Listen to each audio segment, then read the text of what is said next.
भगवान को केवल पूजा पाठ नहीं चाहिए, साफ दिल चाहिए। आदमी मंदिर तक तो पहुंच जाता है मगर भगवान तक नहीं पहुंच पाता। चरण हमें मंदिर तक ले जाते हैं और आचरण भगवान तक। चरण में सामर्थ्य होगा तो वो हमें मंदिर तक पहुंचा देगा और आचरण साफ होगा तो वो हमें भगवान के दर तक पहुंचा देगा।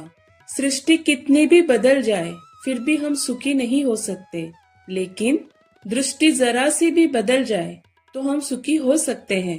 गुस्सा हमें मामूली इंसान बनाता है, मदद हमें बड़ा इंसान बनाती है, जबकि क्षमा हमें महान इंसान बनाती है। किसी भी कार्य में हमारा भाव निर्दोष हो, ईश्वर हमेशा हमारे साथ होता है। ईश्वर कृपा का अर्थ यह नहीं कि जीवन में दुख न आए, लेकिन दुख में भी आप दुखी न हो। वो समय कब बीत जाए आपको पता ही न चले, यही है ईश्वर कृपा।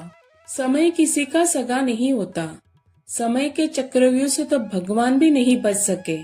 फिर हम तो तुच्छ मानव हैं, क्योंकि जिस भगवान राम को रात में राज्य मिलने वाला था, उन्हीं राम को सुबह होते 14 साल का वनवास मिल गया।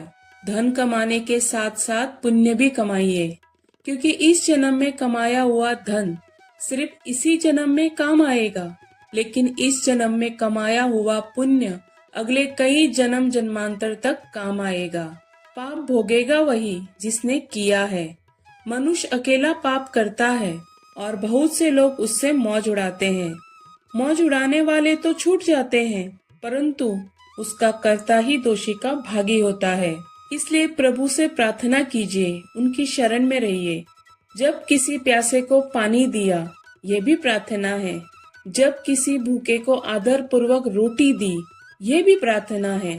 जब किसी का दुख दूर किया, ये भी प्रार्थना है। जब क्रोध आए और मौन रखा, ये भी प्रार्थना है।